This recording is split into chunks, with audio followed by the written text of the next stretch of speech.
It is now on. I thought you... Yeah, I thought I did too. I thought you turned it on. Okay, all right, guys. Sorry. Cool story. Say if you can hear.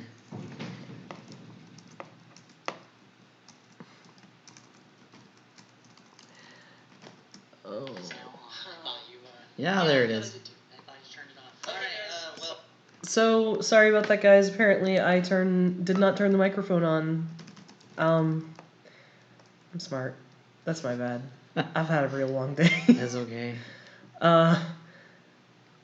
We were talking about drunk drivers, and to try to explain how we got there, let's just not even worry about it. But we're just detailing South Carolina some is dangerous. really fun stories about calling 911 and the police. It's too bad it's not recorded for posterity. So I feel the need to specify again, now that the mic is on, if you guys hear like a slamming, shaking noise, that is the business next door to me. And the very angry seamstress lady and her significant other who come in and out of there quite often and fight. And unfortunately, there's just nothing I can do about that. Sound is quite loud and obtrusive, but I think they are getting ready to leave now. So it's maybe not relevant anymore, but that's... Yes. Thank you for the heads up, Sir Peter001. Appreciate it. Yeah, because you know what? We could have gone through most of this stream and had no idea we didn't have audio, and then it just would have been a really awkward, quiet stream with a lot of zooming in and out. But at least people couldn't hear my squeaky mouse, so there would also be that. I am finding more errors in this than I am... Is this the the last one you sent me? Because her eyes look off again after... Maybe it's not. You know what? Because, yeah, I'm looking at it, and... I thought you remember you sent it, and you were like... Yeah. And you sent me one where they were not like that, so there's got to be another... Alright, hang on, guys. I might have messed something up. Huh, yep. Yep. Yeah, that's why there's so many errors, because I had already fixed them. Cool. Well, I am probably going to redo those eyes, because they're terrifying anyway. But... Well, as we've assessed, Cheshire's reaction, they're the only ones with the proper reaction to what's going on. Yes. Yes, they are. Because they, bards have a strong, well, most bards, maybe not me, strong sense of self-preservation. And they know that they're usually the first one to die when people are throwing out, hey, just so you know, you're all going to dies. And, yeah, they're scared. And they kind of have every right to be. I would be in their position.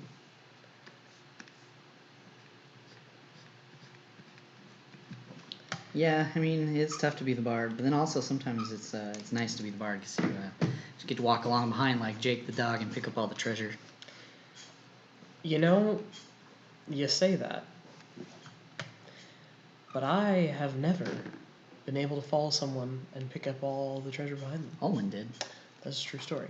And she's like, I had parents, I am not a bard. Yeah, and you know what? I can't say much without being a spoiler, but Cheshire really appreciates their treasure. I mean, who doesn't love treasure?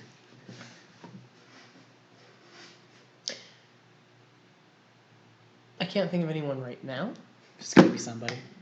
I mean, I don't feel like Gigi, my paladin, has any particular love of treasure. I mean, but he loves the things that you can get with treasure. Yes, but it is very beneficial to him still. And also, to all of the people that he's supposed to take care of. Yes, and I do recall you asking about treasure. I did. Gigi's like, eh. It's not my fault he took an involuntary vow of poverty. Doesn't mean I want us to be poor. And then he's like, I'm going to spend $800 on new equipment. And then go home and give all the equipment to other people. I'm just like, God damn it, Gigi.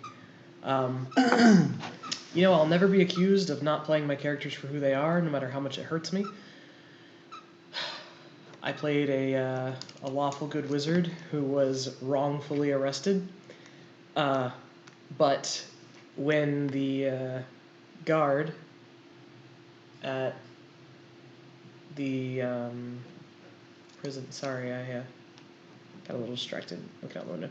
But when the guard in the prison had to like enter the cell to rough up one of the other prisoners for causing trouble, she was like, well, I still have to prove myself innocent through due process, and I know I'm innocent, but that doesn't mean I should run away. And if somebody escapes through this door, he'll get in trouble and lose his job. So I'm like vomiting a little in my mouth as I say, I'm going to reach. I need to check the OBS labs real quick. Oh, okay. There's a tear on the stream. Oh. And this is why. Cool story, guys. Hopefully that will fix it. But We'll see in a second. I'm gonna reach Start over doing and stuff. shut the door and lock it behind him so that he doesn't lose his job, because that's not his fault. And I'm like, but we could have escaped. It hurts. It hurts sometimes playing lawful good people. Hopefully that fixed whatever the issue was. Okay. Anyone who's watching, if you still have a screen tear, please refresh your page and it should be fixed. All sorts of technical difficulties today, it seems. Alright, I am gonna do something with these eyes. So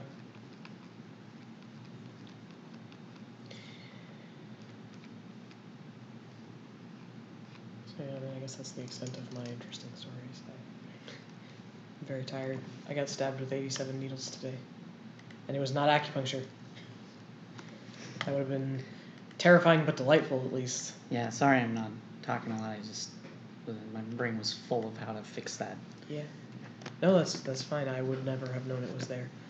I single-mindedly focused on one thing. That's why we're a team. Yes. We're a team fist bumping now, fist but bump I can do. you can't see that.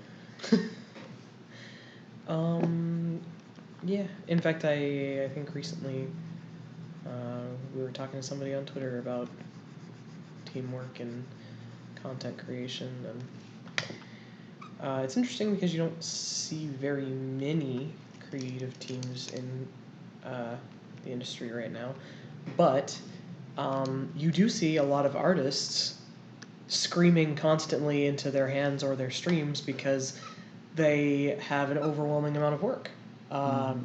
And what's interesting is that I already feel that way, and I don't do half of the work. Right?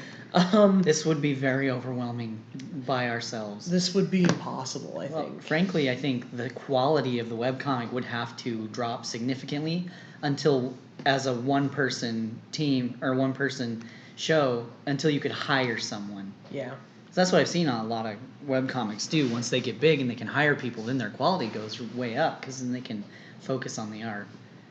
Wow, I just drew those pupils totally the wrong way. Yeah, and I mean, that's... Because it's probably easier to do it all on your own, because then you don't have creative differences, or, you can work at your own pace. No one else is like, come on, we got to get all this stuff done, blah, blah, blah. But, I mean, to a certain extent, it's good that we're both here to do that for each other, And also, I don't know anything about website design. I mean, and I think that I'm a pretty good writer, but at the end of the day, there's just like, if you think your first draft is what you should publish, then you're just wrong. You're just wrong. And so, but that's the sad thing about writing, but it's true. But it's incredibly difficult to go over your first draft critically on your own. Sorry, guys. Well, no pupils for her. I just have to draw them again. It's incredibly difficult to go over your first draft objectively on your own. And even if you are like me, who is incredibly critical of their own work, that doesn't even really matter, because at the end of the day, you've been staring at. Wow, that's not what I meant to do. You've been staring at it for so long that you probably won't even see the problems. Like, even I mean, you'll fix some. Yeah. But you won't fix all of them. I mean, to this day, there are things that I have written and posted, or published or whatever, that I go back through now 4 years later and find typos or spelling errors in. And it's funny because English and art are pretty much all I have to my name in terms of passions and talents, and I'm very good at it. For the most part, grammar and sentence structure and all that stuff. But sometimes I get caught up and I'm not paying attention. And one thing that I especially do when that happens is I will start typing a comma every time I pause in typing, because I just kind of like cut the thought train short, and I feel like there should be a break there because there was a break there, and it's all a very unconscious process. But the next thing I know, I am looking at my sentence and it has 37 commas in it. And I'm like, oh. Now, you can have a page-and-a-half sentence with 14, commas in it in a compound sentence structure, but you shouldn't. You shouldn't. It can be grammatically correct, and it can even be appropriate in some situations, but if you do it more than like once in your writing career, it's wrong. It just won't be great. Yep. I remember in second grade, of all things, this was a long time ago, our my second grade teacher, Mrs. Hinton, not the nicest lady in the world, but she opened up a book and showed us, look at this incredible, we were sentence that's this entire page and this little bit of paragraph on this other page, and we were like, oh, that's so wonderful. But the more you write, the more you realize that that's actually terrible. It's not good. Yeah. It's a great way to lose your reader, and in a webcomic, gosh, it's even harder. Oh yeah, we struggle over not struggle, but we work really hard over our dialogue and what is clear and concise and conveying exact and fits because that's the other thing, is sometimes we'll write something and it makes perfect sense and it's like that's exactly how we needed to adapt this dialogue. And then I draw the page, and the only conceivable place... Now, I do try to plan in advance for where the bubbles will go because I'm not a complete ignoramus. But the only space by the time it's all said and done that those things really fit is like if we shrink the font down immensely, which is, one, incredibly difficult for readers to follow, and two, hard to see from like anything except for the full zoomed in 20 by 40 page. And also...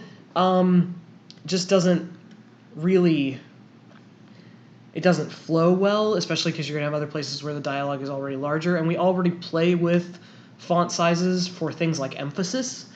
And so, when you have someone like Cheshire who is... they're for the most part, very shy and pretty soft-spoken, and most of their sentences end in trailing off. And so they tend to be just get smaller and smaller as it goes. And so if you have established that you're going to play with text sizes and formats to establish a mood, then making everything super small all of a sudden makes it look like whoever was talking was whispering. Mm-hmm. And that just doesn't work. And then we have to look at it again. And, probably that's something that with time... we will just automatically get better at. I'm certain. But, there are all of these hurdles that you just don't really anticipate sometimes. And it was like the other day, Bard, I think we even mentioned it a little bit earlier, she sent me a picture that she was working on. She said, does this look funny to you? And then I said, oh yeah, one eye's not high enough. And she's like, oh yeah, and she fixed it. But like, it helps to have someone there who can just be like, hey, what's wrong with this? I feel like there's something, but what because is it? I had been staring at this, in fact, this very chibi for a long time, and I just my brain has not been all there recently between medical and personal issues, and I had just been staring at it and staring at it and staring at it and working on it, and no matter how many times I read through her eyes, It just didn't look right. And I finally sent it to him, and it was because, oh yeah, one eye was like a quarter of an inch higher than the other. But I couldn't see it for the life of me, which like makes me sound like I'm a terrible artist because I couldn't see an eye that was a quarter of an inch higher than the other. But I don't think that at all. I think it's just like with writing your first draft. You've been working on it. You're accustomed to it. It's called change blindness. Yep. You know. Oh wow, that's actually really pretty. I know, isn't it? Yeah. This is a lot of how shading happens on the regular pages that are like grayscale. Yeah. I have actually found that drawing in this strange mixture of like, I guess you'd call it like sepia scale, like it's all grays and browns except for things that are colored for emphasis, is way more difficult than just drawing in color. Because I have to equate every pigment to its gray equivalent. Yeah. And when I have gotten very pressed for time, I have occasionally just colored and then gone through and just like desaturated the page like 80%. And I mean, it still looks fine, and I'm sure probably nobody ever noticed the difference. And in fact, there's not much of a difference, but you know, I'm not going to sit here and pretend my art's 100% consistent because it's not. Well, I mean, you're not a robot. Yeah. If I were, I think my life would be just incredibly easier than it currently is. I am not going to lie. Oh, I don't think there's any self-aware AI yet.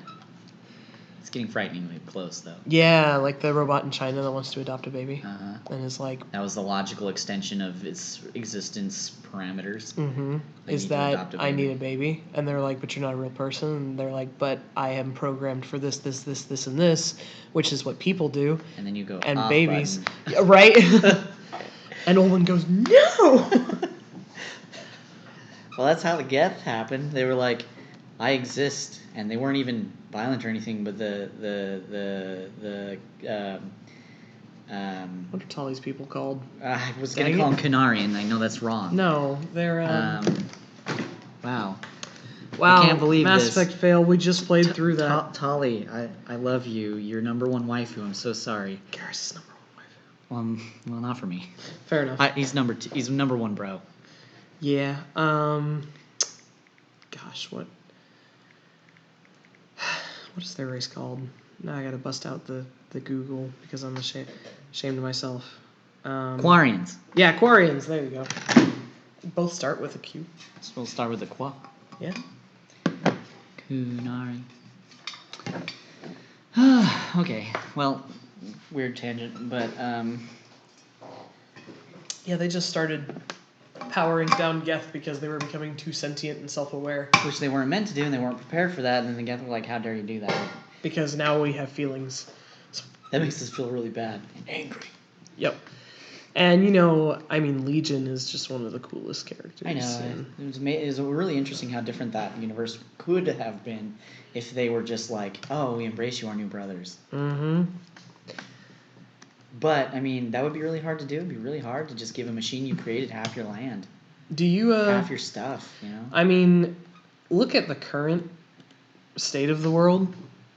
We can't treat other humans like humans. No. Do you really see us treating robots like humans? Except for the small handful of bleeding hearts who will be out there protesting, and much like in Detroit Become Human, which is all about this subject, right. They'd all die. Yeah. I don't know. There's an interesting phenomenon that a lot of astronauts talk about, is that once you get up into space and look and see the world, and you can see the entire Earth in your window, that it really puts things into perspective, and you start to not think in national borders anymore. I wonder what it would do if we could give that sense of perspective to everyone. I think even if you sent every human being in the world into space, they wouldn't all gain that perspective. No, absolutely not. It would take it takes highly intelligent, motivated, educated, and well-trained and competent individuals, you know? Mm-hmm. Because a lot of people wouldn't even want to go up into space, but it'd be interesting if we could impart that perspective somehow. Sensory stones. Yeah, right? But I do believe, like Mass Effect says, that once there are other alien threats, then humanity will stop murdering itself. Yeah. But let's... I don't know. That's like Arthur C. Clarke said, that is its own terror. Mm-hmm. You know, we are either alone in the universe or we are not, and each is equally terrifying.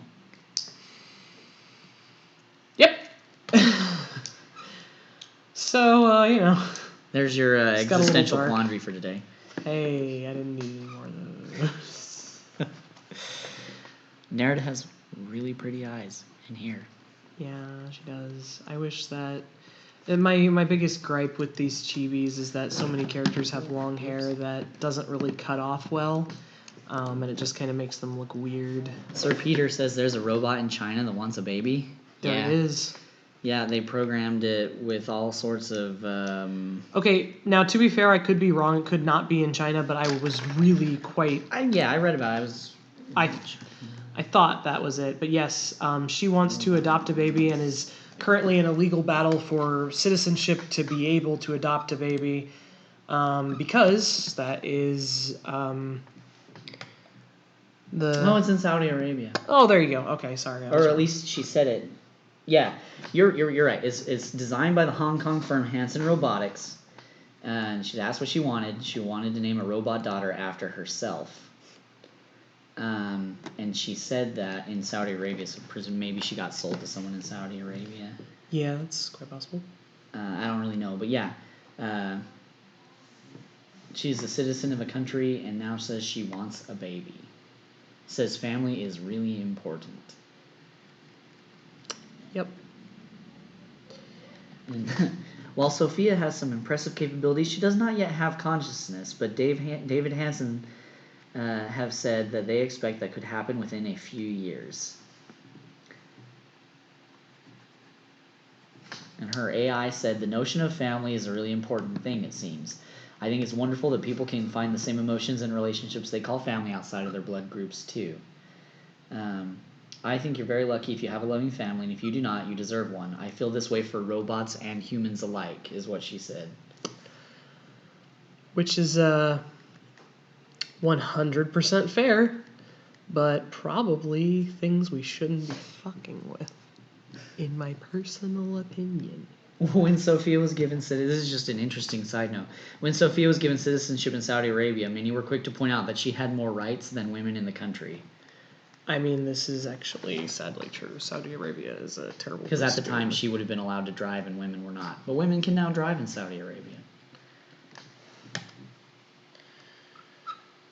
Woohoo.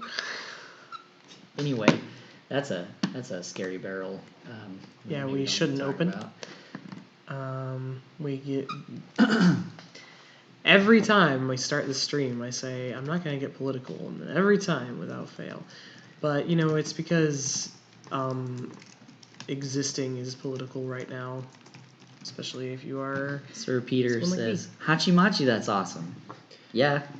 It's world's a crazy, beautiful, interesting place. You know, as long as we Don't make destroy sure it. we keep it around for more than just the top 1%. Anyway, that's as far as I'm going to go on that.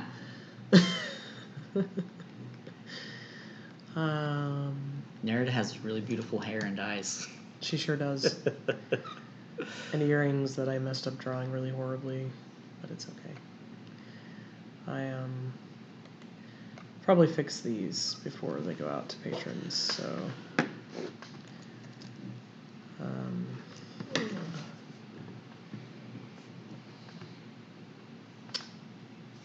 Is your arm okay? yeah, just a second. 1 second, guys. But anyway, no robots in the comic.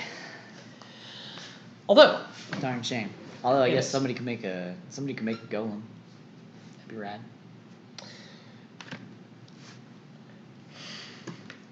that is true. But let's just be honest and say, if someone made a golem, someone else would be fucking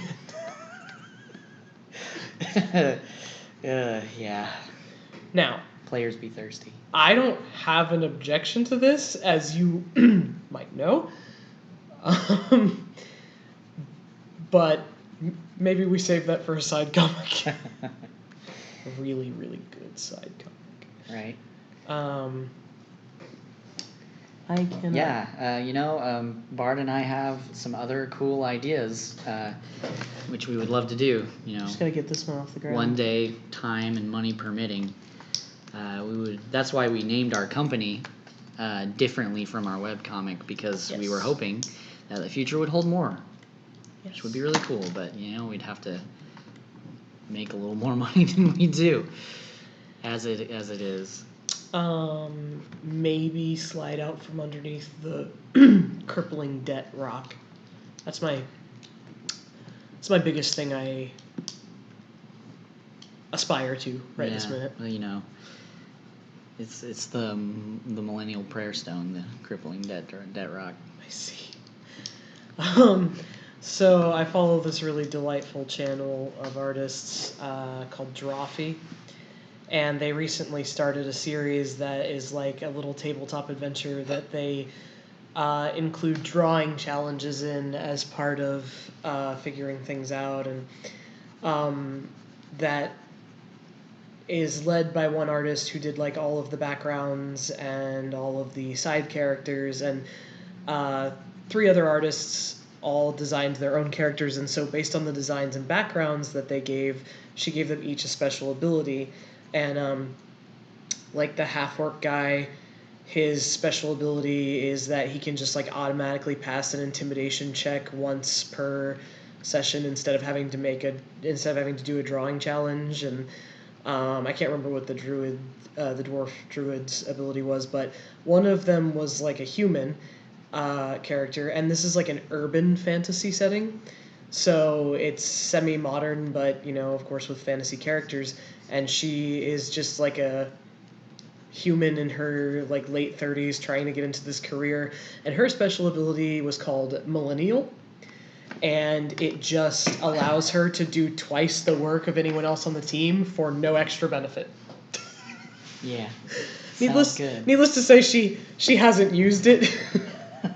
But she was like, yeah, once per game you guys can just dump the entire drawing challenge on Karina, and Karina's like, what do I get for that? She's like, nothing. And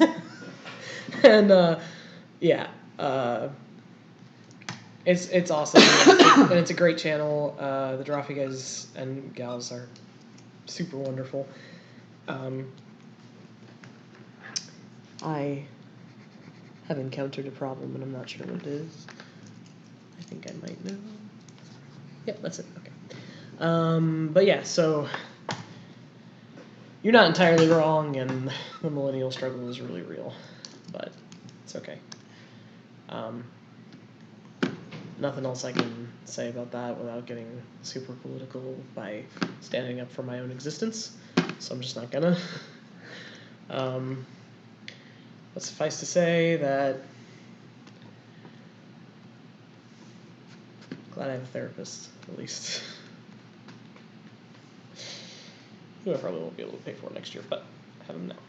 I wouldn't be surprised. Well, maybe when we talk about politics. Yep. So, yeah,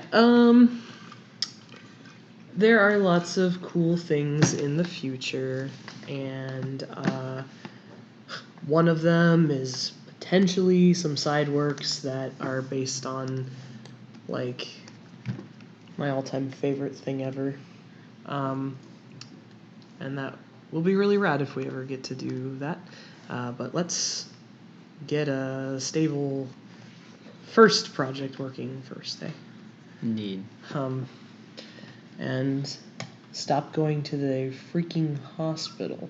That's the one we gotta focus on right now. And then maybe some of the other things will fall in line.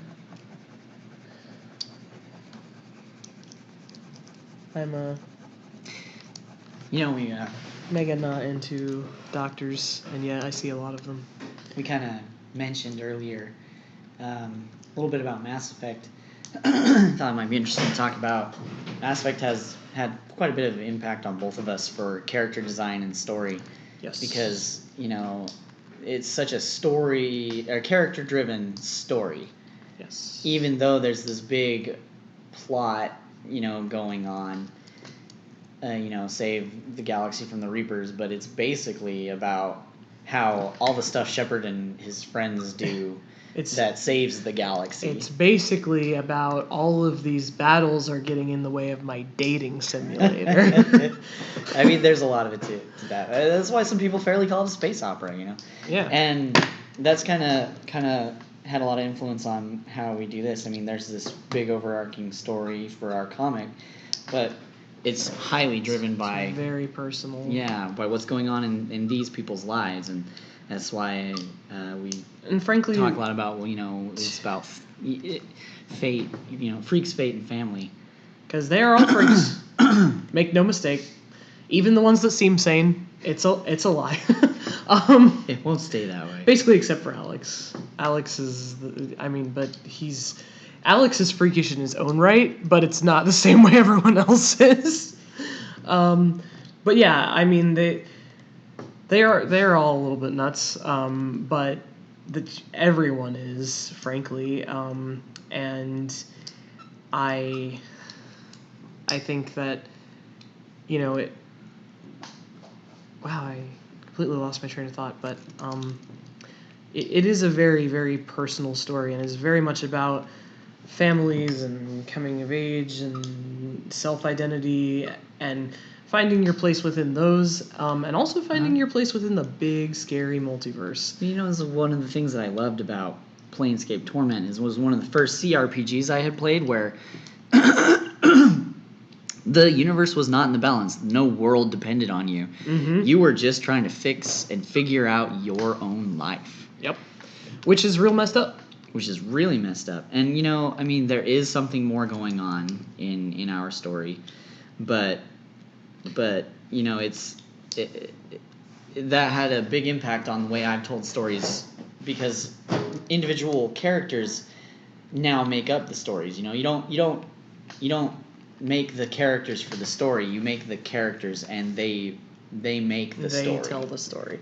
I mean, the truth of the matter is that is why Dragon Age 2 and Inquisition. Okay, I'm about to get crucified, but Dragon Age 2 and Inquisition are both better than Origins. And why people didn't like Inquisition at first, I think, is because you went from 2 that was so like that, so very personal. Clearly like that, and Kirkwall is a character in the game. Yes, and and the thing is a lot of people complained about how small and claustrophobic the world felt, but the truth of the matter is that was a deliberate design choice, and a lot of people disagree with me, but I don't think it was a bad one. No, because that makes Hawk's life very different. He he does feel claustrophobic at because first. you're trapped there, and then even after you succeed, you're still trapped. Mm-hmm. I mean, and the truth of the matter is that in the first game, in Origins, it's a fun game.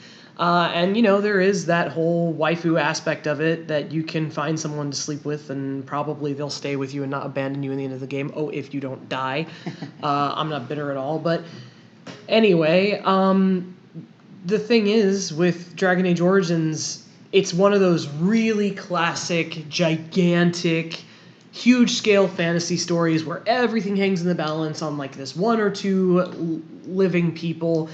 And it makes everything so high stakes and so distant that everywhere you go is on the far side of the country from the place you were last. And there are characters who are really well done and who do develop really well. And your character does make it does make a difference what your character is to the story in small ways. Yes. But at the end of the day, it's only in very small ways, and most of them you don't know until the very end of the freaking game. And not bitter about that. Anyone can have done what you did. Because an elf, it can do it. An elf noble, an elf poor person. A dwarf noble, a dwarf poor person, etc.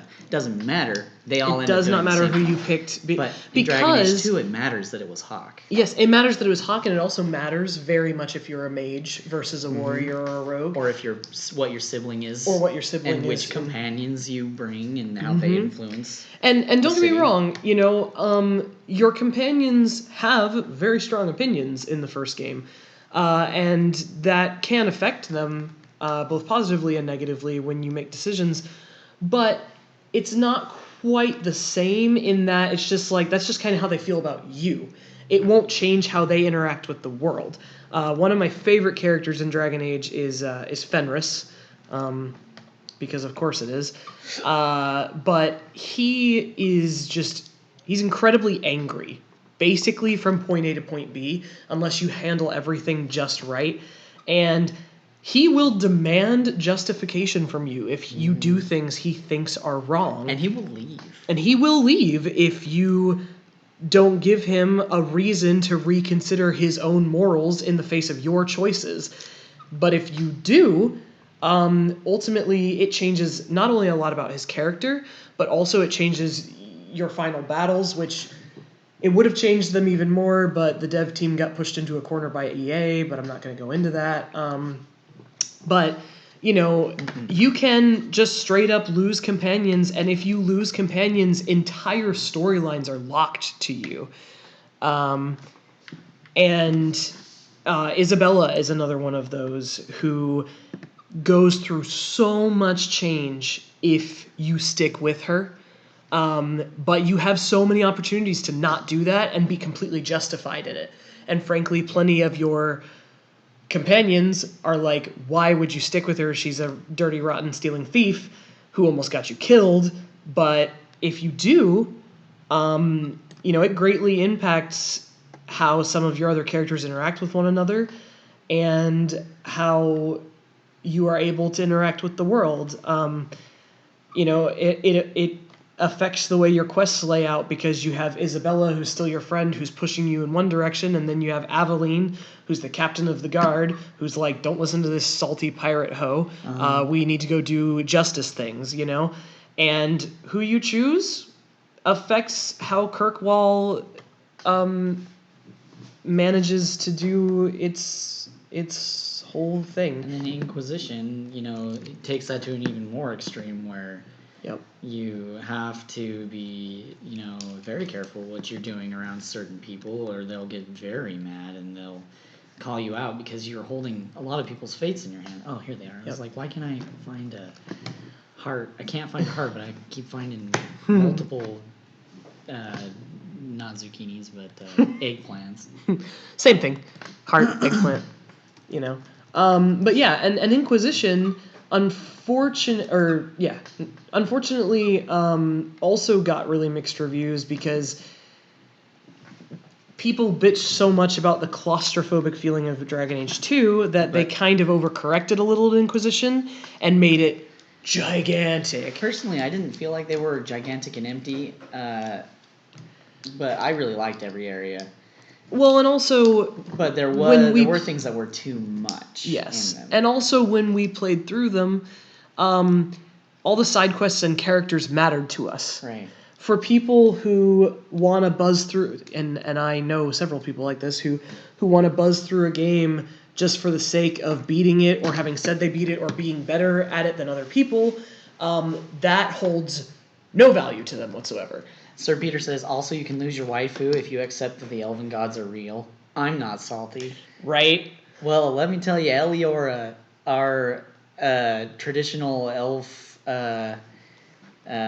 mage, she's real salty. Yeah. Yes, she's real salty. And the thing is, though, that... or that's an interesting point because in Origins you can lose your waifu if you allow the Shrine of Andraste to be defiled by cultists, or if you embrace the possibility that Andraste was not a goddess or the chosen one of the Maker, but was in fact just a very powerful sorcerer who wanted the best for people, which I think is a really valid opinion to have, especially when you're a mage. But Liliana does not agree.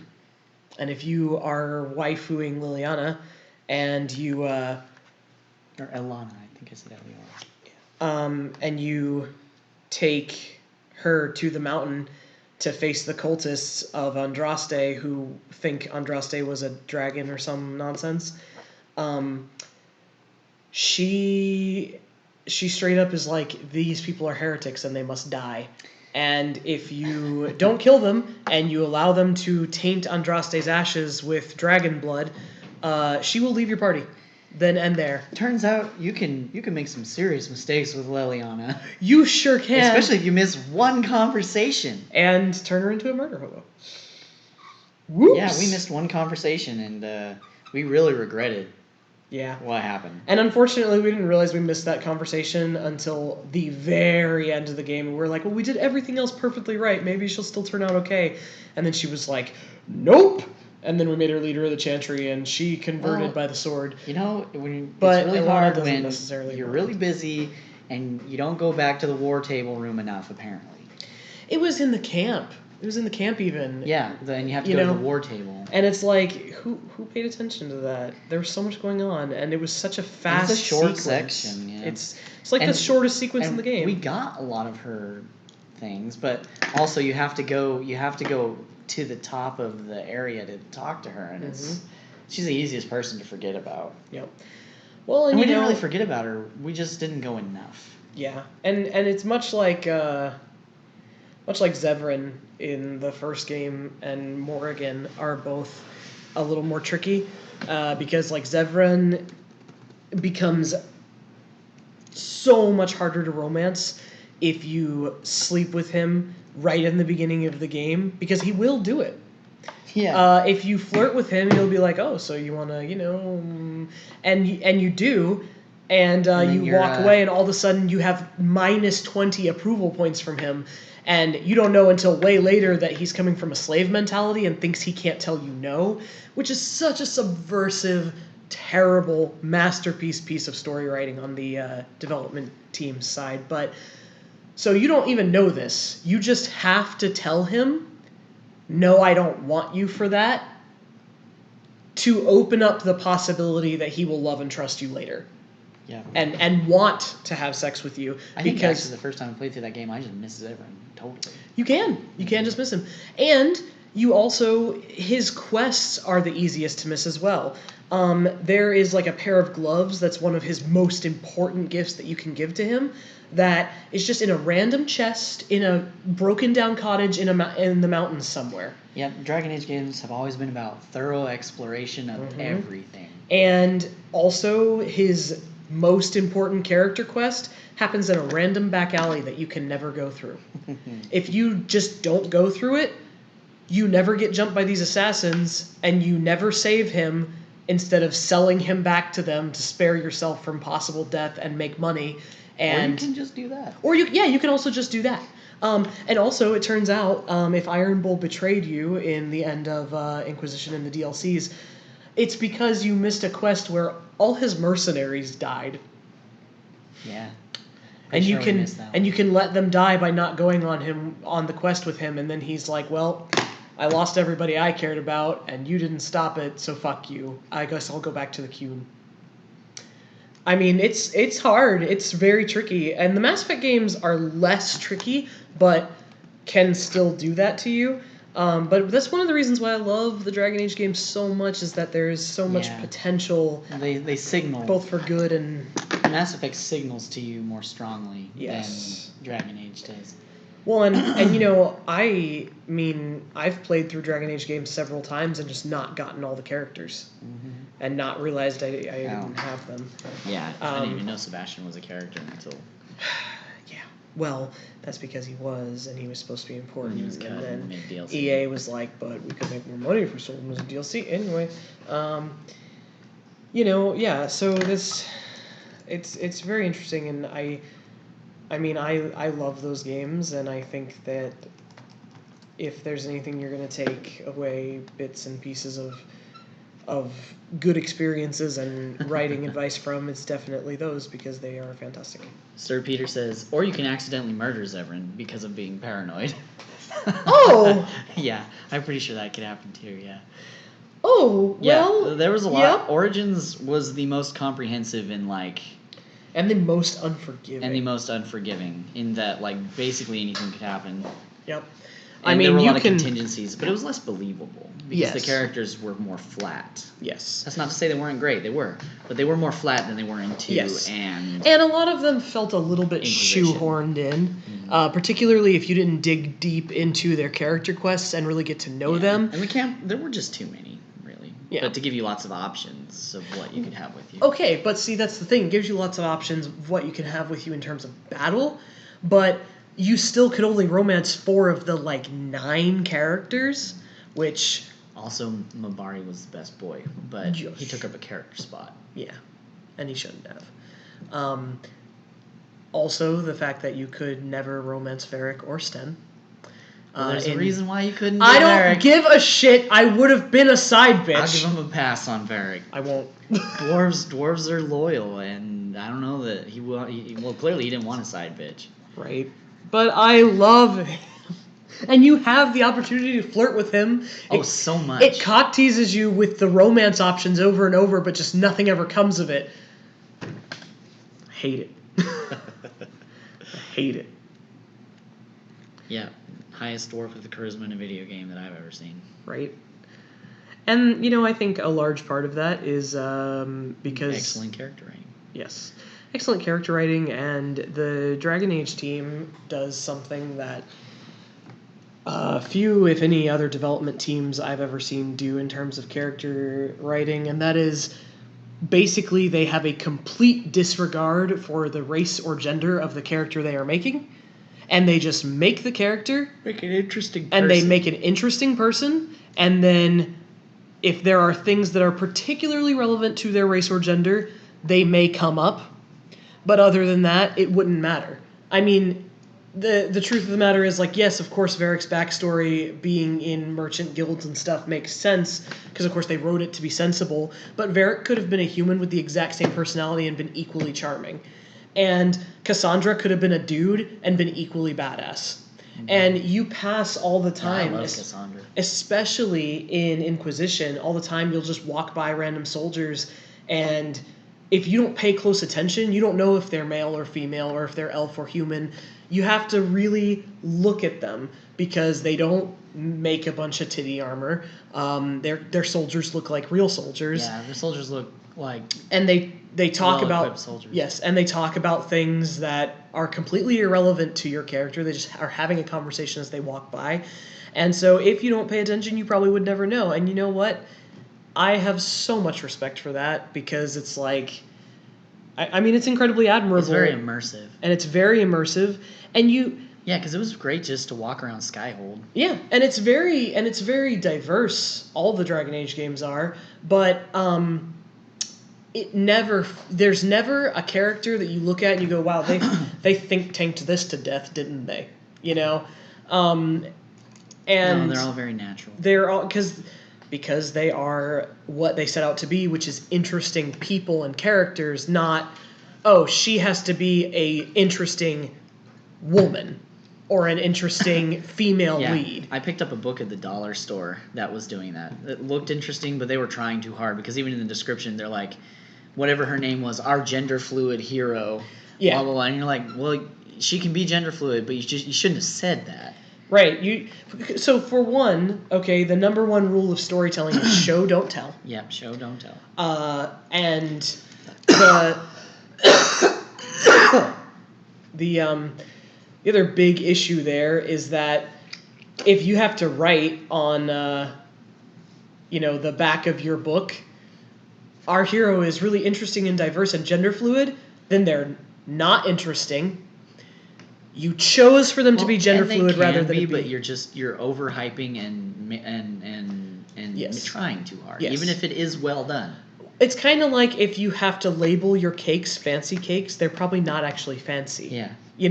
It's just one of those things. Well, even if they are, let them sell themselves. Yes.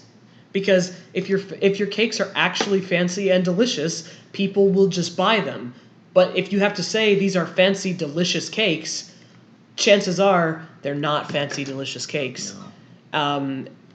But, and that's something that I particularly have always strived for because also, and this is dangerously political water, I know, but I take a personal affront to writers who hide behind and market diversity as a crutch and will tiptoe around like a lesbian relationship and never come out and actually say anything until the last freaking episode airs, and then they go, oh, yep, they were lesbians the whole time, love us. Oh, yep, Dumbledore was gay, not that I'm naming any particular writers, but... It's post de facto hype. Yes, and it's basically, it's just reaching your hand into the LGBTQ community's struggle for profit and claiming that you support them when you don't actually show. You didn't have the bravery to put it in the actual story. Exactly. It's a post de facto shoehorn. Mm-hmm. And then there are writers like, okay, so hard to get into this without naming a bunch of names and outing myself as hating a bunch of things that a lot of people who are probably our audience like. But there are certain writers and shows that even the ones that necessarily admit it kind of do it so badly that it's really clear they have no idea what they're doing, and they just set out to do it on principle. And so just crafting a story where it's naturally a part of it. Yeah, and that's the thing, is that I also hate that. Because, I mean, we've talked about, I think in our first stream, how in Batman, the animated series, racial diversity just was happens. Very apparent, and it just happened. It was never, oh, look, Lucius Fox, our black CEO, he's whatever he is, assistant to the CEO, or or the guy that actually runs Bruce Wayne's company, whatever that's called. Or however many random female extras were doctors or scientists or people in power. And attention was never drawn to it because they didn't need to, because they didn't feel like that was their only selling point. They just happened to think that women or men of any color can be in any position of power. Mm-hmm. And... because they're just, guess what? People. We're all just people. And that's the thing, is I have a very serious and kind of personal dislike of writers who create something just so people will call them brave and hail them as a hero of an oppressed community, when their writing might be garbage and their characters might be terrible and their animation is terrible. Well, the opposite is also the worst too. When you're watching the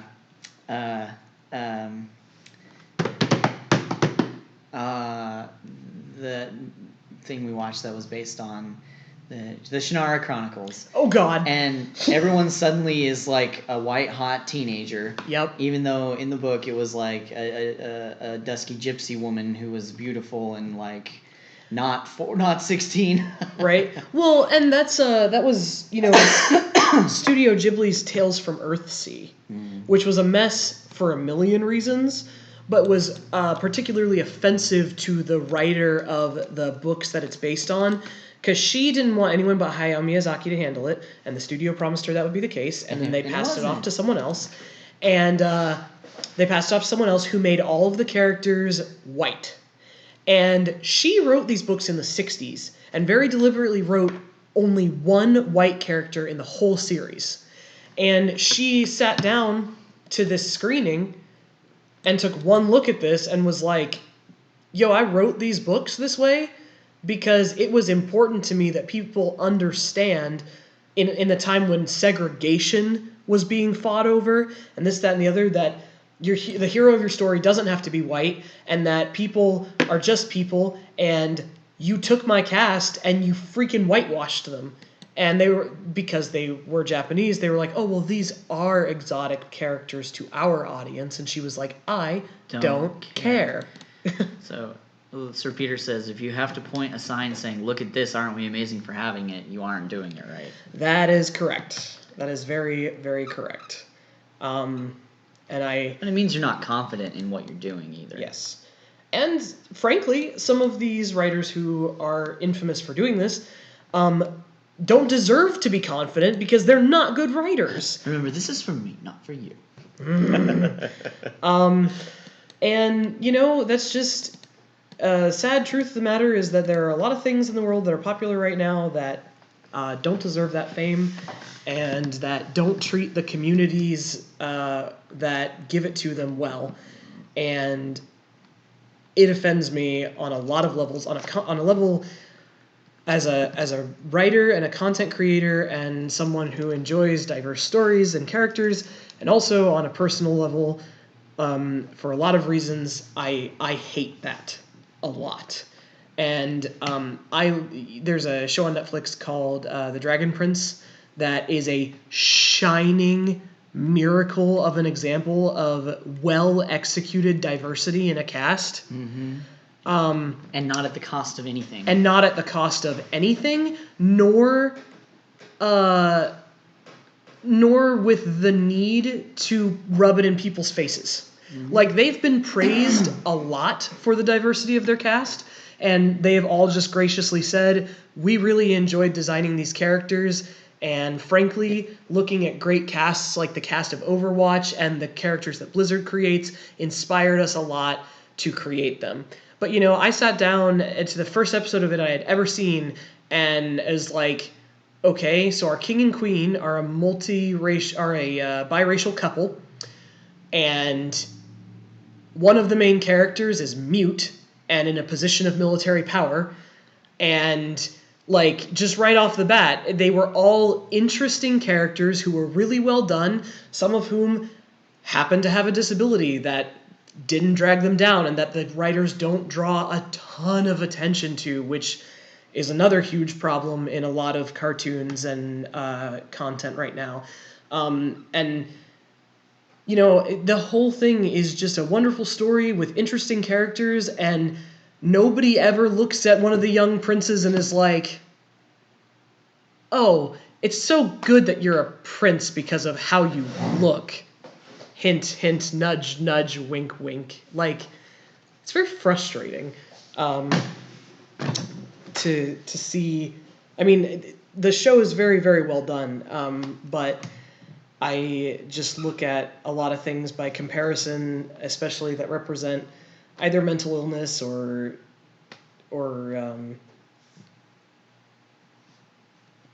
race or sexuality in just really weird ways, and it is incredibly frustrating. But that's my rant for the day.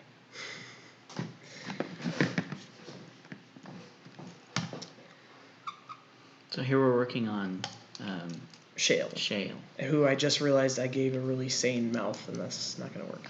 No, she smirks, or she snarls, or... Yep. And that's too much in the other direction. Yeah, she's nuts, but I like her. She's wild. Yes. Yes, she is. It's really hard for me to not put too many details on chibi faces, because sometimes I forget that I'm drawing chibi faces, and I'm like, oh yeah, this is totally would put this line here, and then I go, oh wait, on a chibi that makes them look like they're 1,000 years old. Because it's really funny how we as people, we actually have tons of lines and indentations on our faces, and yet in most art styles, anything that's more simplistic than hyper-realism, something as simple as one or two little lines just drastically changes expressions. Although actually I kind of like that one. We'll just cock that eyebrow in a bit, I think. I mean, particularly though on elves, they just don't get lines anyway. So a lined elf. Or body hair. For whatever reason. Yep. I thought that was interesting. I recently was working on a new D&D character, and I was flipping through the player's handbook, and it talks about how elves do not grow beards or body hair. And I was like, alright, that's cool. It's a shame. Beards are great. But not everyone has a beard face, though, to be fair. In the Dragons of Autumn Twilight Dragonlance series, Tanis is basically the main character. Yeah. And he's half elven, and he makes a big deal about growing his beard, and it's a big character thing, and then people know something's wrong with him when he shaves it, and Yeah. I always thought that was cool. I'm so sad that didn't get a better movie adaptation than what it got. We just don't need to talk about that. But just suffice it to say, don't let a goblin spit on you. It's horrifying. That is straight up one of the most, like, just gross nonsense things I think I have ever seen in an animated film. I was like, oh. What? Oh. Yeah, I was pretty excited for it, and then it was terrible. Yeah. I mean, but it was just like one of those cult classic bad B films. It's not bad like The Hobbit is bad, thankfully. No. So speaking of things that a lot of our fans probably like, Hobbit movies are real bad. Yeah, I could go on. I could do probably a 3-hour stream about that. Mm-hmm. So probably don't need to talk about that. That was $1 billion film. That was a giant tragedy. Yep. And you know what? If it's any consolation, the entire Tolkien estate agrees with you. Yes, it does. And so you know you're in the right when the Tolkien estate is like, well, this is a travesty and an abomination. Ugh. Yeah, they're just, my biggest problem with those movies, because there's a lot of problems with them, but my biggest problem really waters down to, it's not about that they weren't faithful to the books, it's that they were just bad movies anyway. Yeah, like story and characters. The story and characters and pacing and so many scenes were just so poorly executed that there's no excuse for those films being worth billions of dollars and having such great source material and not only deviating from it in the worst ways they possibly could have, but also not making up for it at all. But 2020, there might be some redemption in view. Yes. And we might have an New incredible second age Amazon Lord of the Rings-esque series, because it won't be Lord of the Rings, it'll be a Middle-earth story. A Middle-earth story. And probably about the fall of Numenor, which will be amazing, and hopefully we'll get to see charismatic, evil Sauron doing the worst stuff he ever does, because he does worse stuff to Numenor than he ever did in The Lord of the Rings. Yep. And I'm excited. I think it'll be really rad. I'm a little bit worried because they have apparently been in talks with Peter Jackson about trying to keep things like in line with his... But the Tolkien estate has a veto power on this show, so that's good. Yes. And I hope I hope that was just a nod for fans. And I think I hope so. I hope that they weren't serious about it. I think a large part of it was that, but I also think a large part of it was less about his considered canon and more about his designs for like landscape and things. Because when you have such an iconic film series as The Lord of the Rings, setting landscape expectations, and then you suddenly jump into this completely different vision of Middle-earth, it can be a little jarring for people who were fans of the other works. And so I think it's probably more about that, especially because the Tolkien estate is involved. Sir Peter says, remember, a dragon can be completely submerged in the amount of molten gold to make a statue. Golden showers. Oh my gosh, that's such a bad movie. And also, apparently, he has the intelligence and wherewithal to make some really important connections between the ring a hobbit has and, Sauron, the Dark Lord of Mordor. But then, mere minutes later, does not have the memory spawn to remember where dwarves are after he's seen them. And also that you shouldn't Scooby-Doo chase people through hallways. And also, apparently, his breath is not hot enough to cook people that it does not physically touch, even if it goes within mere inches of them.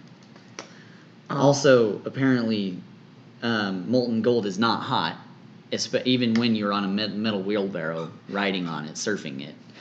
It's quite cool. So bad. No, it's okay, Frodo. It's quite cool. Okay. I don't have to keep pointing things out, but Yeah. there are so many more. I know, and that's like I said, that's my biggest problem with those movies is that Smoggy Dooby Doo, says Sir Peter. I mean, right.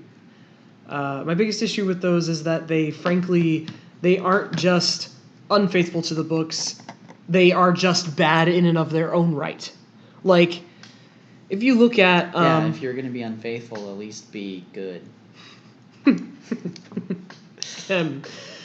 If you look at, say, DreamWorks' How to Train Your Dragon series, absolutely nothing like its source material. Like, they literally took the names of 5 characters and the island they live on, and that's it. That is absolutely it. Everything else is 120% completely different up until the second movie where they just stole a bunch of scenes right out of the book to try to sell their terrible story. But the thing is, the first movie, as its own beast, is actually a very good movie. It's really enjoyable, and it's a delightful story, and it's fun, and it's interesting, and it is not at all like the books, which made me very sad because I loved those books, and I really wanted to see them come to life on, the big screen. But the movie itself, as its own separate thing, was really good. Up until it wasn't anymore. But so that's the thing is, you don't. Anytime you say like, "Oh, I hated the Hobbit movies," people go, "Oh, just because it just wasn't just like the books." But that's not even it. I am very capable of enjoying something that deviates from its source material. In fact, every Game of Thrones fan in the world is apparently very capable of that. But it's less about that and more about if you're going to deviate because you think you're a better writer than your source material's writer, at least deviate well. Right. At least do a good job and don't just be like, well, yeah, this is a story that everybody has loved for like 60 years, but here's my self-insert OC. Yeah, it's just real bad. And personally, to me, it's just a much bigger offense to be good neither in your own right nor as an adaptation of something than it is even to just be a bad adaptation. Apparently that was the case with Ready Player One. I haven't seen it personally, but a friend of mine really, really loved the book and was like, just from what I've seen in the trailer, I know it's going to be different than the book, but it has such good source material and such an interesting world that it probably will still be really good. And then he went and saw it and was like, oh no, the whole thing is bad. It's not even good on its own. And apparently everybody who went to see it who hadn't read the book was just completely lost. And everybody who had read the book was like, is this what they're trying to do right now? I guess so. I was trying to do something that would have been really funny, but YouTube limits the number of characters each message can have. Oh, I'm sorry.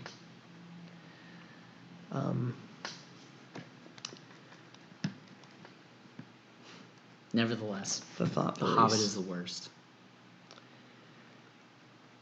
I can only think of one movie I would rather watch less than The Hobbit. Two movies that I have seen that I would rather watch less than The Hobbit. Well, The Hobbit is 3 movies. I would rather watch these less than any of the 3. Or all 3. It's all 3. Or all 3. Okay. Yeah. What are those 2 movies? Interstellar. Which I'd rather take a 2-hour nap than a 9-hour nap. Interstellar's not 2 hours. It's like 3.5 pushing 4. I'd rather take a 3.5-hour nap than a 9-hour nap. Oh, but it's so bad and frustrating and cringy and so full of that's fine. I'm just nonsense. But yes, it makes me what you've told me of that movie makes me less mad than The Hobbit does. That's fair. But also it's super dumb. It's hard for me for some reason. I think because literally no part of that movie was enjoyable for me at all, it was harder for me to tune out than, say, the Hobbit movies. Because now I live with someone who loves the Hobbit movies. I've seen them a lot. 9 out of 10 times, I can just tune them out and it doesn't really bother me. Interstellar comes on, anywhere within a block of me, and I can feel it. Like, the first time I was subjected to that movie was probably one of the most torturous nights of my life. I was desperately trying to work on a very important project, and my brother is obsessed with that movie to the point where he has like declared it his religion, because he gets really high and watches movies and thinks they're deep when they're not. But so he is like super obsessed with this movie and is enraptured in it, and he's watching it with me and my mom, and like insisted that we watch it because it's just so good. It's a masterpiece and yada yada. And it was so distracting, and it would like, and it just never ended. It never ended. I kept waiting for it to be over, and it just wasn't. And there was just still more Matthew McConaughey mumbling. Yeah. Constantly. Like, he just never stops. And I was like, this can't be the movie that he was talking about, but it was. Well, my brother, he's actually blind. Maybe is why he likes the movie so much. Anyway, but he has incredibly good hearing because of this. And I was straight up tortured to the point where I had a tension headache and was like bordering on an anxiety attack, waiting for this movie to end. And finally it was over, and I like immediately ran to go to bed because I was like, I just need to sleep. And my mom and I were sharing a room, and she was like, so, I mean, did you not like the movie? I was like, oh my God, no, it was terrible. And we were whispering to each other. And he heard us from downstairs and was like, what do you mean you didn't like it? And I was like, oh no. That for me was Bird Box. I was with my fiance at her adoptive grandma's house, and she was like, oh my gosh, guys, we have to watch Bird Box. It's so good. Every time I watch it, I see new things. It's amazing. And the whole time I was just like, oh, this is terrible. The story is bad. Their character choices are bad. It's just like, Sandra Bullock's a good actress, but you know what? This is all terrible. So what? Yep. And at the end, she was like, oh, that was so wonderful. Didn't you just love it? Because the internet had been going on about how wonderful Bird Box was. Mm-hmm. And I was just like, haha, yeah, I love it. It's so great. Please go. I'm going to go take your dogs for a walk. Right. And left. I mean, really, like, some things are just so tediously torturing. Unfortunately, with the Hobbit movies, I couldn't keep it inside. And I watched that in Japan. And in a theater? And my friend and I were just screaming in the theater. I mean, screaming for me is not that loud. So I was when I say screaming, I was loudly talking. What? And as we were walking away, we were from the midnight showing, so it was like 3 a.m. We were walking away. These Japanese people were looking at us like, "Are they gonna kill someone? I mean, what's going on?" These terrifying guys. Because it did well in Japan. Yeah, of course it did. and did well here. We were basically just deliriously angry. Mm-hmm. And these Japanese people were legitimately scared of us. They walked away. Well, also you had beards. Well, yes. Also, so we were white, and I had a beard, and we had someone over 6 feet. So clearly, you're a bunch of kaiju. It was basically just a bunch of really likely murder scenes. Like, they'd have called the police, would have been arrested, I'm sure. Mm-hmm. And oof. Some movies, they are not good. That I think probably Interstellar's the most singularly torturous movie experience I've ever had. And you didn't even have like theater popcorn to get you through it. No, nothing. It was just sitting on a semi-moldy couch for like 3.5 hours plus, listening to Matthew McConaughey's angsty fucking whisper about the theory of relativity. He does angsty whisper really well. And I was just like, ah! And also, it's so critically acclaimed, and everyone's like, oh, and the science is so legit, and this, that, and the other. Not according to the man who put the swag back into science. So, to be fair, when CinemaSins did a video on Interstellar with... they got some things right. Yeah, they did get some things right, like the theory of relativity. But the problem is, the core concept of the movie is based on really dumb, bizarre things that no scientist in their right mind would ever agree to. So, yes, their concept of the theory of relativity and how time passes in space is accurate. But unfortunately, their whole premise is that they're launching this space program where they're reaching out probes to beings of light that they don't know what they are, who they think might be taking them to better places to live than Earth. And Neil deGrasse Tyson was like, I don't understand what's happening here. Mars, we've proven you can live on it. It's colonizable. It's right there. All these dead astronauts, they launched into warp holes for no reason on the blind faith that these beings of light, who, by the way, are just them from the future. Because scientists are full of blind faith. Exactly.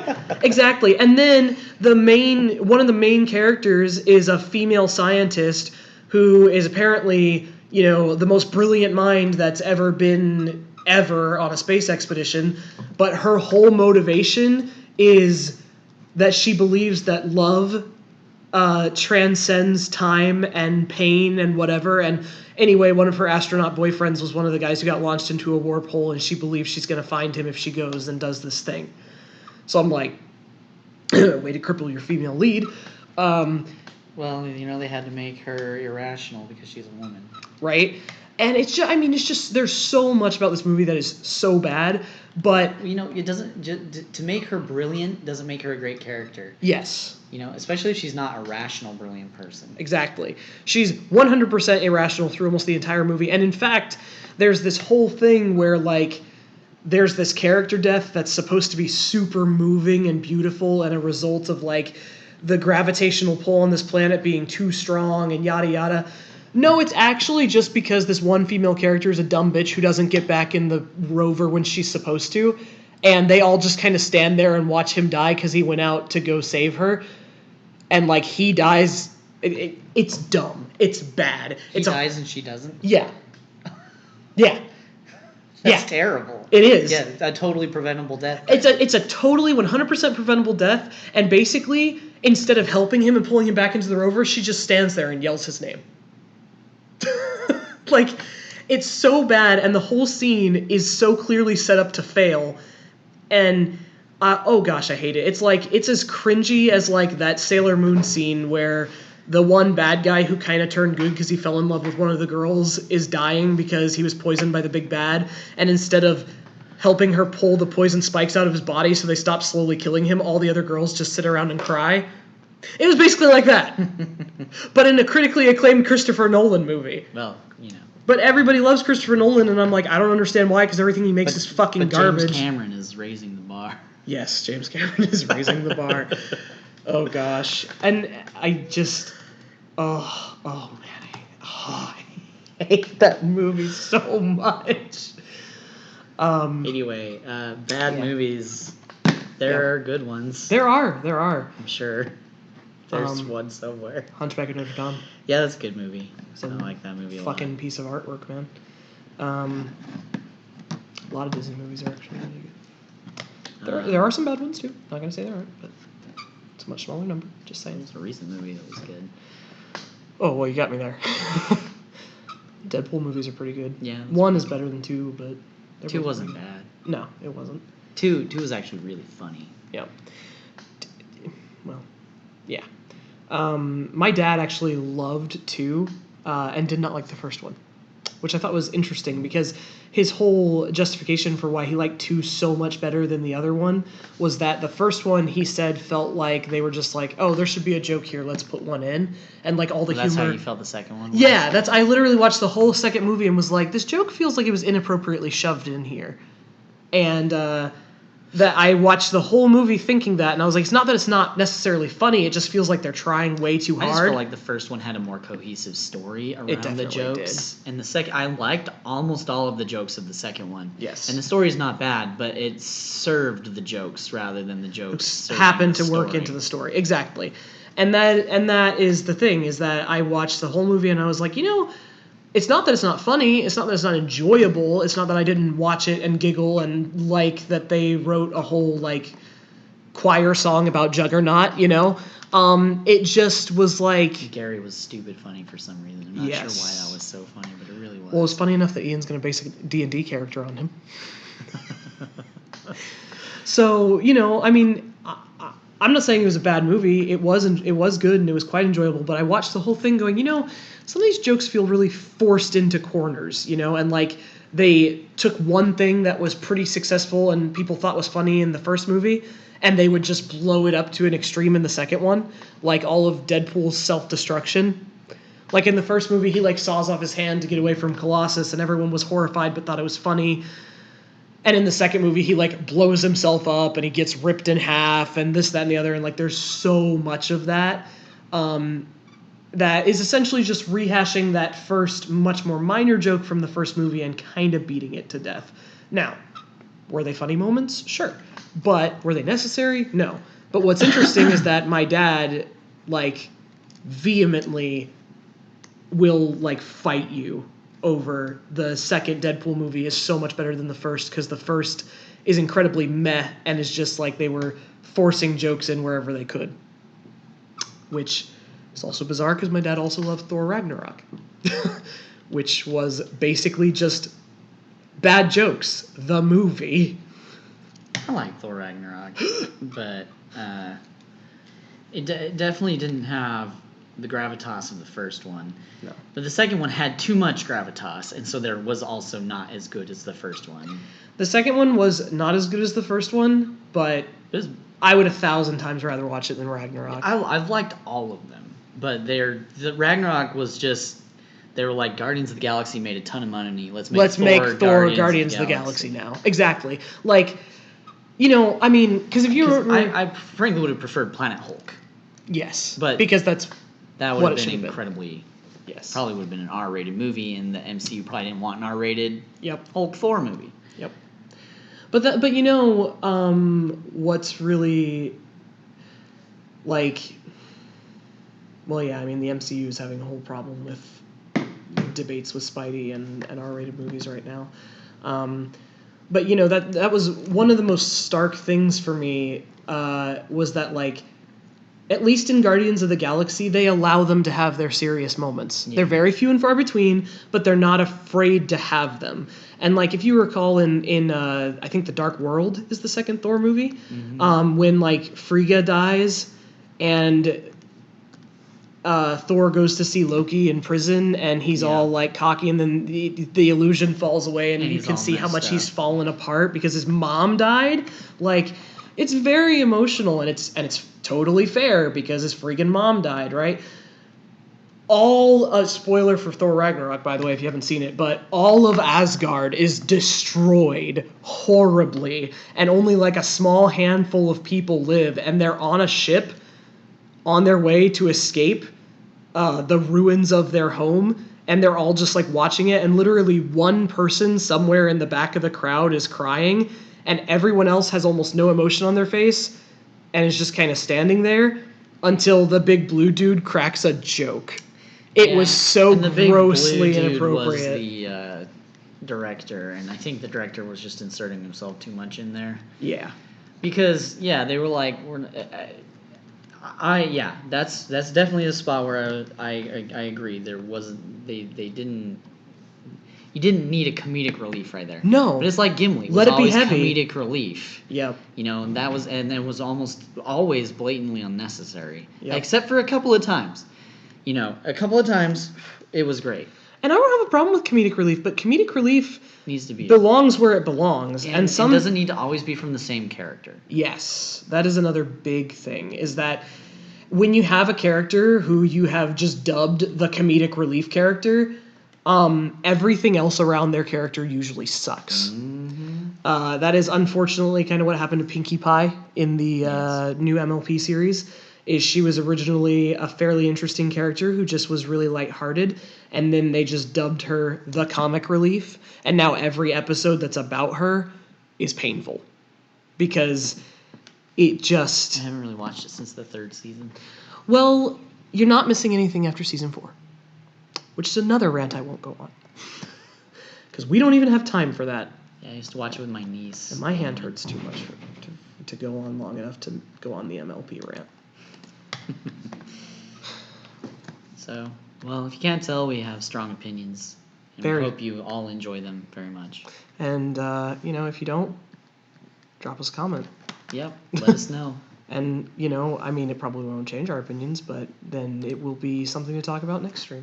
There's one place on YouTube where comments were very well thought out, interesting, and have changed my opinion, and it was on the PBS Idea channel.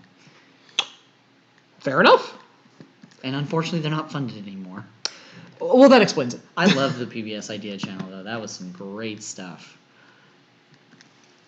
That was some really great quality, thought-provoking stuff. I sent them a record that they featured on their show and put on their record wall. Wow. Yeah. That's so awesome. I didn't know that. Yep. Well, technically it was my dad's, but he didn't use it anymore. And he didn't need it. He approved it, but I used it, and then they were like, "Send us your records," and so I sent them the original Imperial March from the 1970s. My dad had a copy. Oh, that's awesome. In vinyl. And they had talked about Star Wars, and so I sent that and going to Mars. And so I sent that and said, we play this as we go to Mars. There you go. But anyway, yeah, check that out if you guys are interested in some pop culture plus interesting science and English theory being all mashed together on one pretty cool show. I had no idea. You can probably link it. PBS Idea channel. I had no idea. And they all started out with, here's an idea. Also, if you want to fill your brain with tons of inane trivia, check out Today I Found Out. They're another really interesting, wonderful YouTube channel that does lots of well-researched, I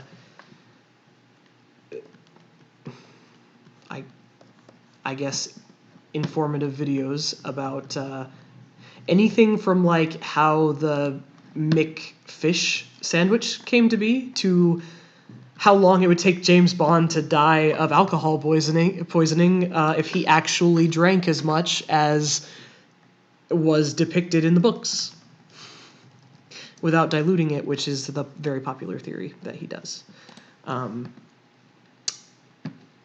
Channel's a lot of fun. It makes sense to do that as a spy. As a spy. Well, because also, and it does because, like, for one, you don't want to die of alcohol poisoning. For two, everybody thinks you're drunk, and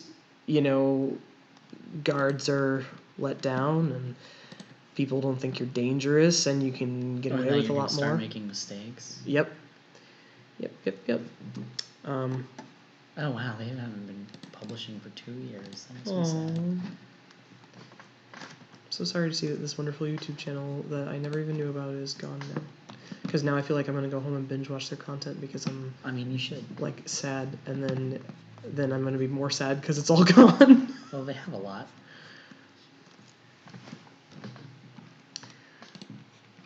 All right. Any hoodles. Shale's eyes are quite delightful. Yes. I am good at crazy eyes. She's like elves if they were pumpkin spice. Right? That's Oriella, though. Yes, Oriella totally has that pumpkin spice girl appeal. I swear I'm going to fill this in and it's not going to look like she's from It Chapter 2. Bam. It just kind of blows my mind that Cary Elwes is now It. Yeah. Not what I would have expected. He's a very versatile actor, though. I am a giant pussy and I don't go see scary things. So I don't know anything about it, and I don't want to know anything about it. Like, I was, in fact, at the D&D table the other day with a friend of mine, of ours, who is, like, super into horror, and, like, that's totally his thing. and he watches things like Don't Hug Me, I'm Scared for fun on like loop, and it scares me. But he was talking all about it, chapter 2, and this, that, and the other, and I was just like, why do you do this to yourself? I don't understand. It's so scary.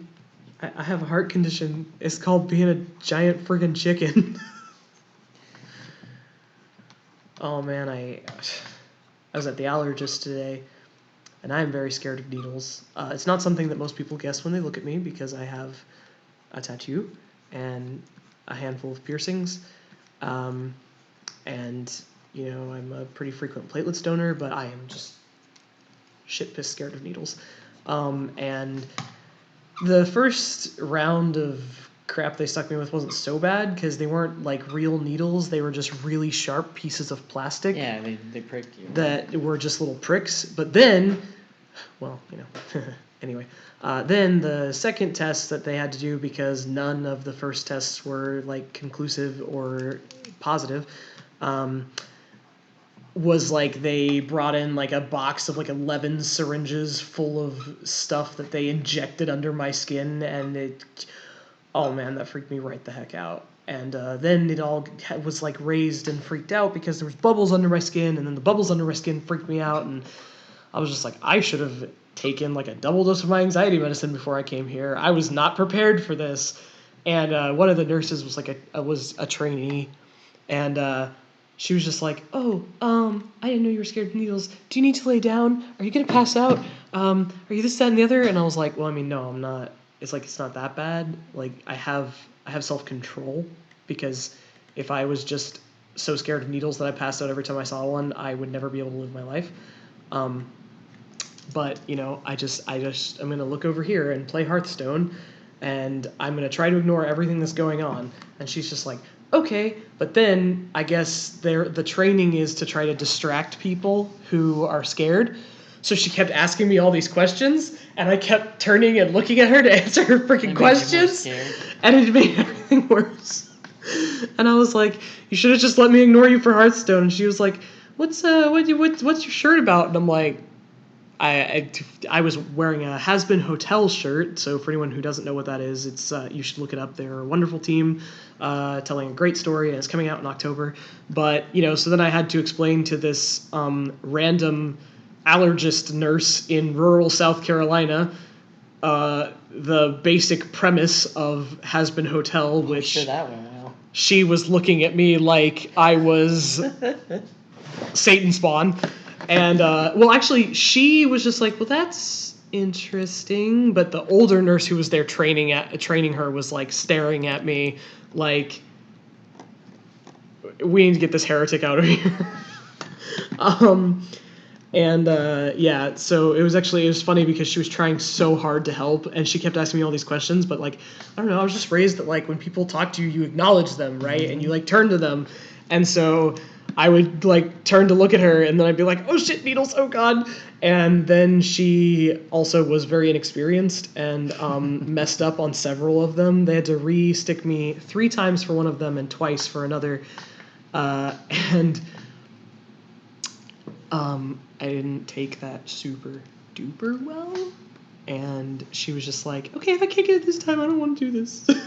And I was like, "Oh, well, I made the trainee feel bad. But good. Please stop." Yeah, so that was a fun afternoon. It's been a fun day. Fun day. It's always nice when you go to the doctor and they're like, "I don't know." When you go to the doctor that you've been literally waiting for since April? Yeah. God bless America. Yeah.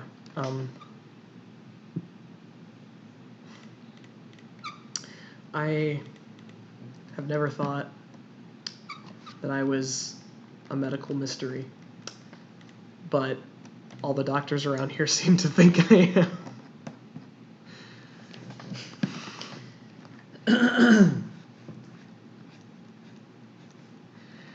So the cast is gonna wish they had a doctor. The cast has a magic healer. They'll be fine. Yeah, but the cast has 2 magic healers, one of which who actually there occasionally we tries go. to heal them. There we go. I was getting there. Well, guys, Shale's basically done. These are going to be our Patreon pins for September.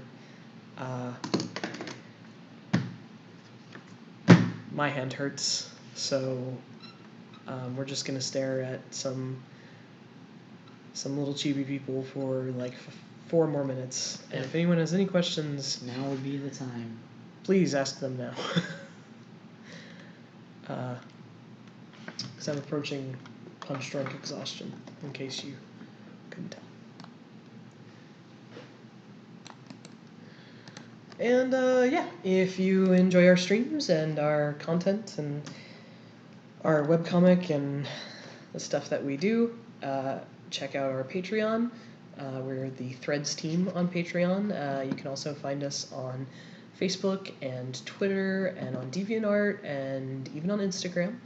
And, you know, if Patreon's not your thing or you can't make a monthly contribution, one-time contributions to our PayPal.me are also super appreciated and basically what allow us to do this.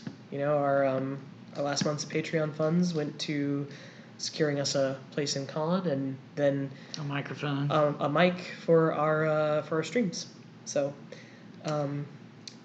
your money is getting put to good use, and we super appreciate your support and, you know, like, comment, subscribe, and all that jazz. Anyone that share us with your friends. Goes to Multiverse Con should be able to see a quarter-page ad of us. Yes. And we will be at Atomicon in November. And if we get more Patreon support, we will be at more cons. Yes. That's the biggest goal right now is to build up enough support that we can afford con.